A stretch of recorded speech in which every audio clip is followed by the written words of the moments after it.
If you were around for the release of Super Smash Bros. For the Nintendo 3DS and Wii U, you probably remember just how insane the hype for amiibo was. These NFC-based Nintendo figures captured the attentions of both collectors and non-collectors alike, becoming a huge, albeit short-lived, phenomenon. I had never seen Nintendo-based figures, heck, video game-based figures, become such a mainstream thing. It was great, and while like many I fell off the hype train once the Smash series ended, there's no denying that even the non-Smash amiibo are still really solid figurines. These figures allowed for characters who rarely get merchandise to get figures in stores. They rejuvenated the Nintendo figure market, and on top of it all, they caused many sleepless nights refreshing Amazon pages in a desperate attempt to get a Wii Fit trainer toy. I have so many great memories with amiibo, and sure I have some not so great ones, but in the end, I was able to collect every amiibo in the original Smash series, and I had a blast doing it. And while the figures still sell very well to this day, there'll most likely never be another amiibo boom quite like the original 2014 to 2015 period. Given their popularity, a lot of amiibo history has been very well documented, but one aspect of it I never see brought up are the many amiibo prototypes and samples that leaked over the years, and that's surprising to me. With every line of merchandise, there will always be early passes of the products, stuff like early tests of the molds, unpainted sculpts, and designs that look completely different compared to the final product. And of course, amiibo are no different. Over the years, many unfinished amiibo have made their way out of Chinese factories and into collectors' hands. In fact, some of these prototype amiibo even showed up before the final figures were even announced, resulting in a number of amiibo designs being leaked early. These have a surprisingly interesting history to them, and that's what I'll be talking about today. It's always fascinating to see early versions of the figures we know so well, especially considering a majority of these were never intended to be shown to the public. So with that said, let's go through the history of amiibo prototypes and leaks.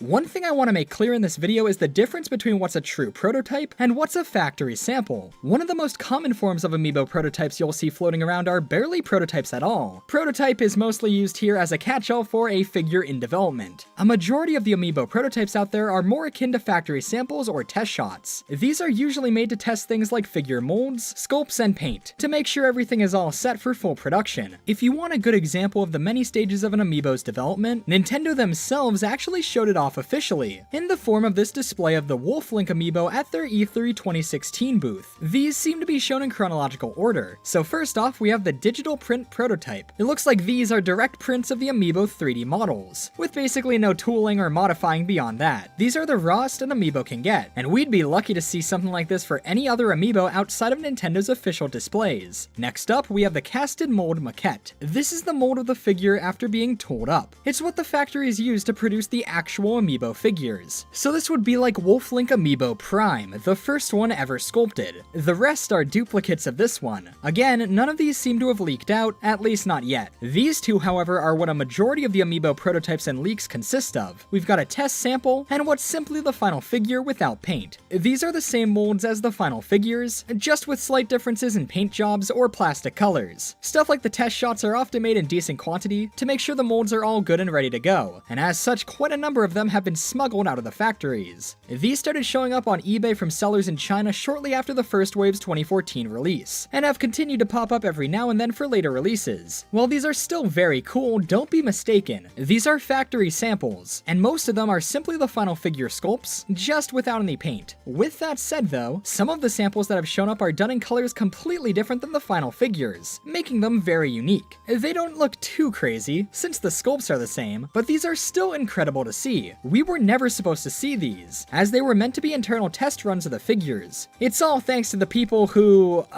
illegally stole them from the factories and sold them online to make a quick buck.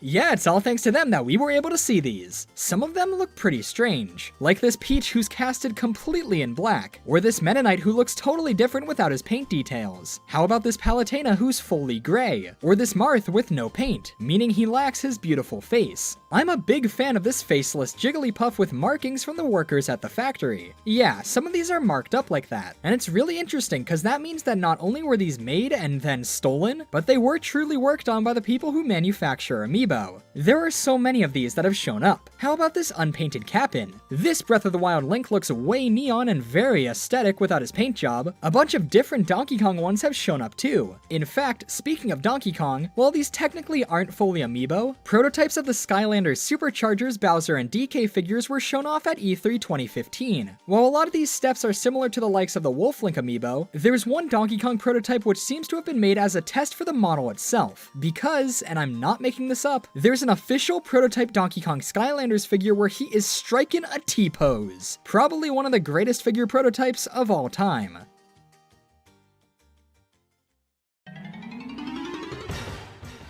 Now, I've made tons of videos in the past where I showcase prototypes I've been able to find one way or another, so surely I've been able to get a prototype amiibo, right? Well, the rumors are true, and to be honest, I don't think there's a better one I could have asked to have the pleasure of owning. Say hello to the Ivory Albino King Dedede amiibo. Just when you thought the Dedede amiibo couldn't get any more classier, this sample exists and blows away all expectations. This is a fully cream-colored Dedede amiibo, and he's an absolute favorite. How did I get him? Well, eBay. He had been on eBay for years, listed at a ridiculous but respectable $400. I decided that I needed Ivory Dedede in my life, so I sent the seller a lowball offer, and to my surprise, they accepted it, allowing me to get one of the best things ever for a fraction of the asking price. This one seems to be a mold test for the Dedede amiibo, as he has no paint, and the plastic color used here doesn't line up with the released one. This guy is amazing. What an amiibo. He has the exact same sculpt as the final one. He's just unpainted and in this beautiful creamy white color, perfect for a man like Dedede. Also, as is expected with amiibo prototypes, he doesn't have the NFC chip in his base. This is the case for most of these samples, and it makes sense because these were made purely to test the figures. People in the factories wouldn't be busting out Wii U's to make sure their white Dededes scan properly. Here's the albino Dedede next to the final retail release. This test shot really allows you to appreciate the sculpt on this guy. So many of Dedede's details weren't simply painted on, but were detailed in the sculpt, meaning even without color, you can still clearly make out everything. This is true with a majority of amiibo. It's crazy how much detail they can pack into figures this cheap. Here's a comparison between the sample Dedede and a couple of other sample figures I've collected over the years. What a happy family. Even though a lot of these are simply the final figures just unpainted, they're still some of the coolest things I own.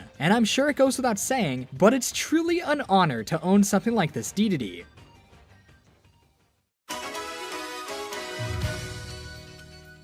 One of the most interesting aspects of amiibo prototypes to me has to be the ones that showed up prior to the official announcements of the figures. Now, it was no secret that every fighter in Super Smash Bros. Would eventually be getting an amiibo, but it was still a surprise to see a prototype show up before the figures were officially announced. The one that's most personal to me would be this unpainted Rob. I remember this one clearly. It went up on eBay for super cheap, the seller had multiple in stock, I believe around 5, and I just never bought one. My memory may be wrong, but I remember them being around $15 too, which is crazy for a factory sample like this. While many sellers nowadays know that unpainted amiibo samples can sell for a ton, back in 2015 or so, many sellers in China listed them for a lot cheaper, this Rob being a good example. An example of an unannounced amiibo prototype selling for a huge amount, however, comes in the form of this prototype Mii Swordsman amiibo. I remember this one being a pretty big deal, as it was listed months before the official Mii Fighter amiibo were shown off. See, while we pretty much knew every fighter would be getting an amiibo, it wasn't clear at the time what they would do with Miis, since they behave a little differently to other fighters. In the end, we did get amiibo of all 3 types of Mii fighters, but before they were announced, this guy showed up on eBay. He's sold for $1,500, just a little bit more than the $12.99 MSRP, though I'm not sure if it sold for a best offer, or if the guy who won it paid $1.50 for an unpainted Mii amiibo, but it seems Amiibo UCG on Twitter was the person who was lucky enough to get this guy, or at least one of them, as multiple unpainted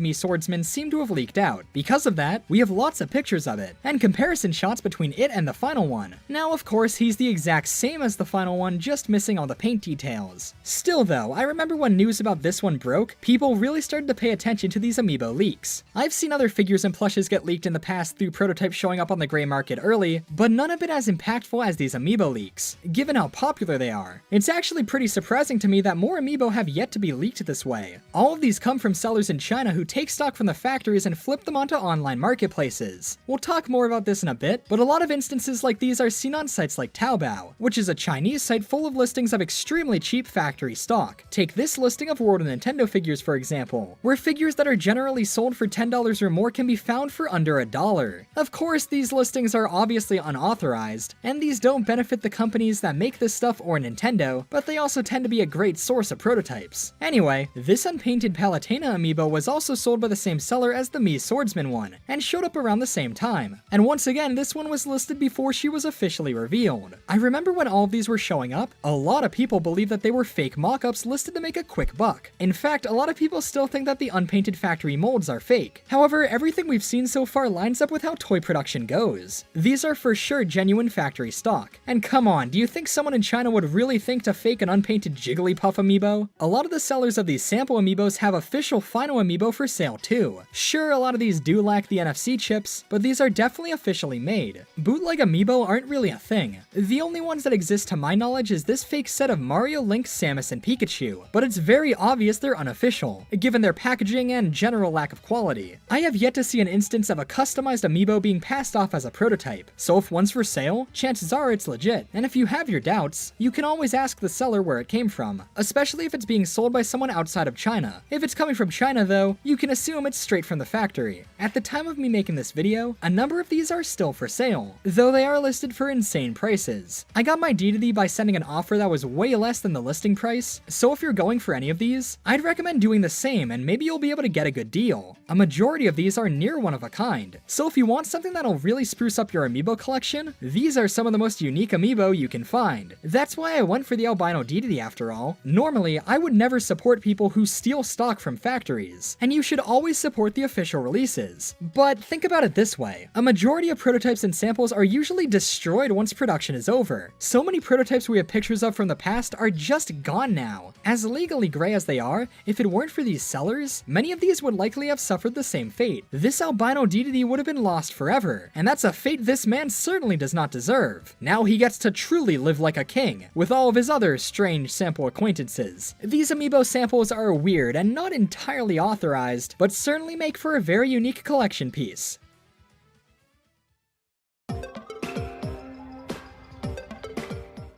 I think we can all agree that one aspect of Amiibo that absolutely destroyed collectors were the variants, specifically Gold and Silver Mario. I'm sure when many of you hear those names, you're struck to your core, but if you don't remember the dark days of March 20th, 2015, allow me to remind you. The first Amiibo wave to be released that wasn't a part of the Smash line were these, the first wave of Super Mario Amiibo figures. While they were certainly far less exciting than the Smash Amiibo, these were still pretty great figurines of Mario and friends, and made for a great addition to the Amiibo lineup. However, I guess Nintendo thought, oh dang, this line doesn't have Shulk in it, we need something to make it more exciting! And as such, they introduced the nightmare of collectors everywhere, variants. Released on March 20th, Gold Mario was a Walmart exclusive, and was released alongside the first series of Super Mario Amiibo. Silver Mario, though, wasn't announced until later. These two weren't exactly the most beloved Amiibo as they were serious collector's bait, some of the first in Amiibo history. However, they did still have unique functionality with certain games. For example, Gold Mario allowed you to use a special Gold Mario piece in Mario Party 10, so I guess that's something. Now, why do I bring up some of the most hated Amiibo? Well, it just so happens that the Silver Mario is tied to one of the most well-known Amiibo leaks of all time. In April of 2015, images of an unannounced Silver Mario Amiibo started showing up online, reportedly coming from the site Taobao. Much like the previous Amiibo leaks, many people suspected that this was nothing more than a hoax, something to ride off the hype of the Gold Mario. That had already been released, and Nintendo didn't make any mention of a Silver Mario. There's no way this could be real, right? This Silver Mario was special though, as it wasn't just a test shot of the figure itself, it was a packaging test. This Silver Mario in a black box was listed on Taobao sometime around April of 2015. The listing is long gone now, but we thankfully still have images from it. At the time, I didn't know exactly what to think of it, but nowadays I realize this was totally a packaging test. I've seen many packaging tests like this. For example, this Tomy Sonic comic pack, which instead of using the final Sonic 25th anniversary packaging, uses bits and pieces from a Radio Shack USB wall charger? Yeah, sure, why not? Packaging tests like these are generally done to test out the layout and design of the box, so manufacturers often use whatever leftover materials they can find, which explains why this Sonic one uses Radio Shack materials of all things. This is one of my favorite things about these Amiibo prototypes. They all showcase different steps in Amiibo development. We've seen mold tests, unpainted figures, and even packaging tests. Interestingly, it seems the Taobao listing was not of just a single Silver Mario. The seller seems to have had multiple in stock, as multiple ended up being sold on eBay eBay shortly after the news broke, and of course ended for ridiculously high prices. This might mean that several of these black box Silver Mario amiibo exist, and since we know these came from Taobao, clearly whoever got them and listed them on eBay made absolute bank. Taobao stock is often incredibly cheap, as the goods are taken straight from the factories, meaning sellers can sell them for cheap as it's nothing but profits. I bet these Silver Marios on Taobao were no more than the retail price, and this guy managed to have one sell for over $1,000 on eBay. That's insane, but it goes to show just how crazy amiibo hype was back then. As for the sample itself, the Silver Mario figure inside is complete, but the packaging is obviously incomplete. However, even with such a clearly legit setup, some people were still skeptical of its legitimacy, but thankfully, as this was the final amiibo in a test box, that means he did indeed have an NFC chip. Shortly after info on the leaked amiibo broke, a video was uploaded to YouTube which showcased the amiibo functioning with Mario Party 10, yielding its own unique Silver Mario game piece. Unfortunately, the original video has been taken down, but this was conclusive evidence that the amiibo was legit, and of course it ended up being real, and released on May 29th, 2015, a day that in my opinion might stand as the greatest day in amiibo history. Not only was Silver Mario released, but the fourth wave of Smash amiibo came out as well, along with the introduction of the Splatoon amiibo. It makes sense that this was such a big day as that was the day Splatoon itself launched, but there's no amiibo release day I have more fond memories of than this one. In fact, take a look at this. Everything you need to know about amiibo on May 29th, 2015. Okay, let me explain. See, I had school that day, but my sister was home, so I wrote up this whole 5-page guide on what amiibo were coming out, and where she could go to find them. She graciously agreed, and I came home from school that day to every single amiibo released. Well, besides Ness of course, cause yeah. What a time capsule this is. I even used BrickSeek to find out how much stock each target near me would be getting. Let me tell ya, amiibo hype was something else.